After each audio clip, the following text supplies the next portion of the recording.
कल्याण के लिए, सुख के लिए बहुत सारा उपाय किए हैं और कर रहे हैं। सुख मिलता भी है लेकिन परमानेंट नहीं मिलता है, कुछ दिनों के लिए मिलता है, क्षणिक मिलता है। सतराम बाबा कहे कि क्षण सुख लागी भरमत चौरासी, बूझत नाही गंवारो। क्षणिक सुख और बहुत दुख, इस बात को सब लोग बुझ नहीं पाते हैं। बहुत सुख मिले और दुख समाप्त हो जाए, यह चाहिए। दुख अइबे न करे, सदा सर्वदा के लिए हम सुखी हो जाएं, यह उपाय कोई बतलावे तो यह उपाय संतों के सिवा इस संसार में दूसरा कोई नहीं बतलाया है। संत महात्मा ही बतलाए हैं कि इस राह को अपनाइए। किस राह को? जो संतों ने कल्याण का राह बतलाया, कल्याणकारी मार्ग बतलाया। हमारा, आपका, सबका कल्याण, दुनिया के तमाम जीवों का कल्याण संतों के बात से ही है। सतराम बाबा बतलाते हैं आपके कल्याण के लिए, संसार के कल्याण के लिए। महाराज जी सतराम बाबा की वाणी है, जो चाहे जग में कल्याणा, 9 बातें कभी भूल न जाना। अगर आप कल्याण चाहते हैं तो 9 बात याद रखिए। रामचरितमानस में भगवान श्री रामचंद्र जी सेवरी को 9धा भक्ति बतलाई। उसमें 9 वो बात है। पौराणिक सिद्धांत में भी 9धा भक्ति बतलाया गया है, उसमें 9 बातें हैं। तो भगवान ने जो बतलाया 9 बात, उससे भी फायदा है। और पौराणिक सिद्धांत में भी जो 9 बात बतलाया गया है, उससे भी फायदा है। लेकिन सदा सर्वदा के लिए हम मुक्त हो जाएं, परमानेंट के लिए हमारा कल्याण हो जाए, परमानेंट के लिए हम सुखी हो जाएं, इसके लिए सतराम बाबा बतलाए हैं 9 बात। इसको याद करना पड़ेगा, इस पर ध्यान देना पड़ेगा, इसको अपनाना पड़ेगा, तब ये आप सदा सर्वदा के लिए मुक्त हो सकते हैं, सदा के लिए सुखी हो सकते हैं, हमेशा के लिए आपका कल्याण होगा। 9 बात कौन है? पहली बात है सतगुरु से निज स्वरूप को पहचाना। सबसे पहली का बात है सतगुरु से, क्योंकि इस बात को इस संसार में दूसरा कोई नहीं बतलाया है, दूसरा कोई नहीं बतलाएगा। सतगुरु बतलाए हैं और सतगुरुए बतलाते हैं। बाकी संसार के जो लोग भी बतलाए हैं, यह बात नहीं बतलाए हैं। कौन बात? कि आप कौन हैं,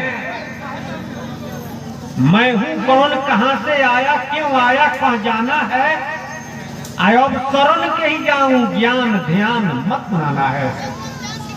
आप कौन हैं, कहां से आए हैं, क्यों आए हैं, फिर आपको कहां जाना है। इस संसार में मत मतांतर पंथ सिद्धांत बहुत है, किसके शरण में जाऊं ताकि हमारा कल्याण हो जाए। तो इसमें कोई वो प्रश्न है, जिसमें पहला प्रश्न है कि मैं कौन हूं, आप कौन हैं, इस बात पर विचार कीजिए। बड़े बड़े ज्ञानी लोग लौकिक दृष्टिकोण से साहित्य के विद्वान लोग, लौकिक लोग और धार्मिक क्षेत्र के भी लोग अपने को क्या मानते हैं, क्या समझे हैं। जो लोग लौकिक हैं वे लोग अपने को जाति समझे हैं, कुछ लोग अपने को धर्म समझे हैं। जाति माने ब्राह्मण, क्षत्रिय, वैश्य, शूद्र। कोई कहता है कि हम ब्राह्मण हैं, कोई कहता है कि हम क्षत्रिय हैं, और कोई कहता है कि हम वैश्य हैं, कोई कहता है कि हम शूद्र हैं, कोई कहता है कि हम फलाना जाति हैं, और कोई कहता है कि हम हिंदू हैं, कोई कहता है कि हम मुसलमान हैं, कोई कहता है कि हम ईसाई हैं, कोई कहता है कि हम बौद्ध हैं, पारसी हैं, सिख हैं। वास्तव में हिंदू, मुसलमान, सिख, ईसाई, बौद्ध, पारसी, ये जितना नाम हम लेते हैं, ब्राह्मण, क्षत्रिय, वैश्य, शूद्र, जितना हम नाम ले रहे हैं, क्या आप हैं? यह बात सच है। कबीर साहब जी ने कहा कि सांच बराबर तप नहीं, झूठ बराबर पाप। जाके हृदय में सांच है, ताके हृदय में आप। सांच के बराबर तपस्या नहीं है और झूठ के बराबर पाप भी नहीं है। बहुत लोग कहेंगे कि हम झूठ नहीं बोलते हैं, हम सांच बोलते हैं। अरे आप सांच जानेंगे तब सांच बोलेंगे, सांच जानते ही नहीं है तो सांच कहां से बोलेंगे।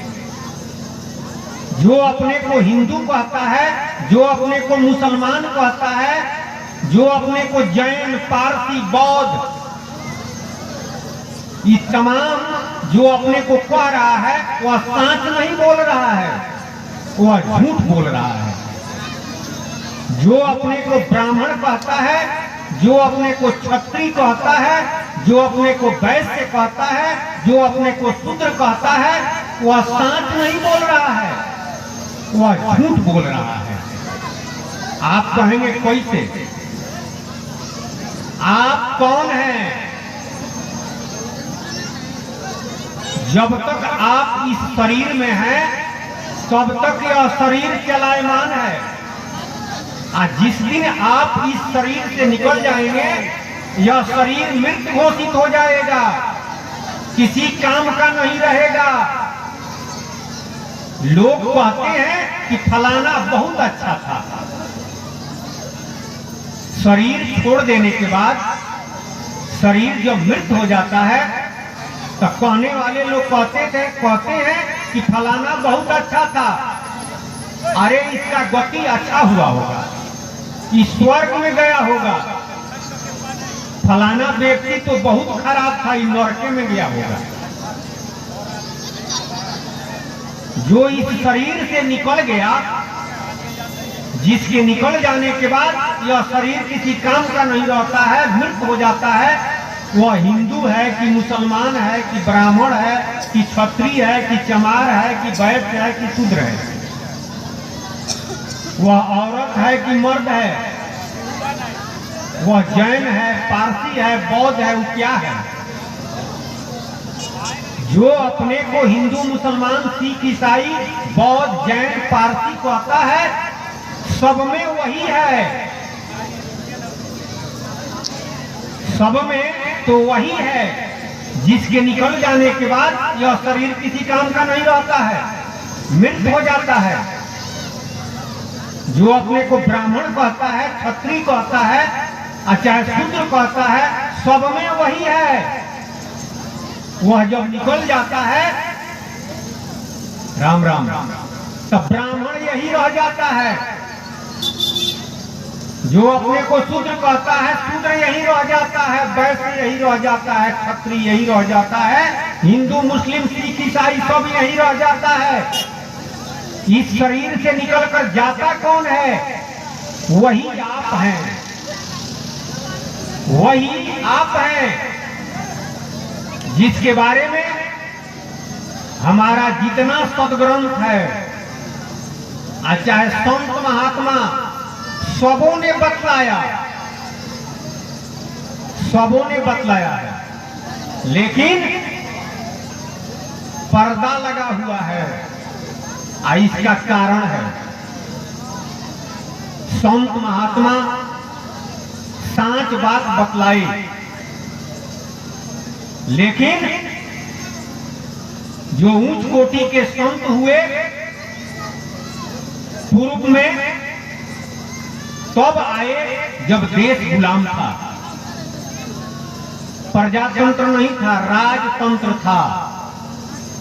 तो राजतंत्र में प्रजा को वाणी की स्वतंत्रता नहीं रहती है, विचार व्यक्त करने की स्वतंत्रता नहीं रहती है। राजा जिस धर्म को, जिस इष्ट को मानता है, प्रजा को बाध्य होकर के उसी के सूर में सूर मिलाना पड़ता है। तो उस समय संतों का आगमन हुआ, सांच बात कहे, लेकिन किस तरह कहे? रहीम जी ने कहा कि अब रहीम संकट करो, आए मुश्किल दो काम। सांच कहे जग मारिया, आज झूठे मरी है राम। दूगो काम बड़ा मुश्किल है। सांच कहते हैं तो संसार के लोग मारने के लिए तैयार हैं, आज झूठ कहेंगे तो रामे जी मारेंगे, तो बहुत बड़ा संकट है। एक महात्मा हुए तुलसी साहब, जिन्होंने घट रामायण लिखा है, हाथरस वाले। उन्होंने कहा कि सांच कहे अति कष्ट है, आज झूठ कहे जग नष्ट। सांच कहते हैं तो बड़ा कष्ट है, लोग मारने के लिए तैयार है, मारिए देंगे। आज झूठ कहेंगे तो उसी पर चलेगा, तो नष्ट होगा। सांच कहे अति कष्ट है, आज झूठ कहे जग नष्ट। आइए ही भांति संत जना कह न सके स्पष्ट, लेकिन कबीर साहब कहे कि हम सांच कहेंगे, हम झूठ नहीं कहेंगे, लेकिन किस तरह कहेंगे? मारने वाले को समझ में नहीं आएगा, और जिसको समझ में आएगा वो मारेगा, वो तो दुलारेगा, घोड़े पर गिरेगा। तो कबीर साहब अमृत वाणी में कहे, बुझेला कोई बिरले अमृत वाणी, बिरले बुझेगा, सब लोग तो नहीं बुझेंगे। बुझेला कोई बिरले अमृत वाणी, रुई डूबे सिल उतराय, आ कूद कूद के मछली बगुलवे के खाए। तर भैली गगरी ऊपर पनिहारी, आ लड़का के गोद में खेले ली मातारी। बुझेला कोई बिरले अमृत वाणी। एक अचरज में ऐसा देखा, बानर दूहे गाय, आ दूधवा दुई दुई भूइया गिरावे, माखन हाट बिकाए, कहीं देख लो संतो। दुनिया के लोग कहे कि तो सब उल्टा बात कह रहे हैं यार, लेकिन संतों ने कहा कि संत कहे सब सुलटा सुलटा, आ लोग बुझे सब उल्टा उल्टा। संत लोग विशेष तरह से सीधा कहे हैं, लोगों को दिमाग में शुरुए से उल्टा बैठा दिया गया है, झूठवे को सांच समझा दिया गया है, झूठवे को सांच समझ लिया है, और सांच का पता नहीं है। झूठे को सांच कहता है, कहता है कि हम झूठ नहीं बोलते हैं, हम सांच बोलते हैं। लेकिन कबीर साहब कहे कि झूठ बोलोगे तो उससे बड़ा पाप नहीं है, सांच बोलिए उससे बड़ा तपस्या नहीं है, सांच के बराबर तप नहीं है। लेकिन सांच जानवे नहीं करते हैं तो सांच बोलेंगे क्या? इस संसार में जितना चीज हम देख रहे हैं, सांच का मतलब है जिसका नाश न हो, जो बिगड़ता न हो। तो इस आंख से जो भी हम देख रहे हैं सबका नाश होगा, सब बना हुआ है, सब बिगड़ जाएगा। मानस के अनुसार सिंह जी ने कहा कि कहो उमा अनुभव अपना, आ स्वतःरी भजन जगत सब सपना। हे उमा, मैं निज अनुभव कहता हूं, प्रभु का भजन ही एक सांच है, सत्य है। बकिया यह संसार मिथ्या है, संसार सपना है। सपना मने अरे सोए हुए हैं, सपना देख रहे हैं। तो सपना में देख रहे हैं कि हम हवाई जहाज पर बैठे हुए हैं, आज जब नींद खुलती है तब तो आप जमीन पर हैं। तो सपनवा झूठ मालूम होता है जगने पर। तो यह संसार झूठा है, मिथ्या है, बना हुआ है, बिगड़ जाएगा, यह सांच नहीं है।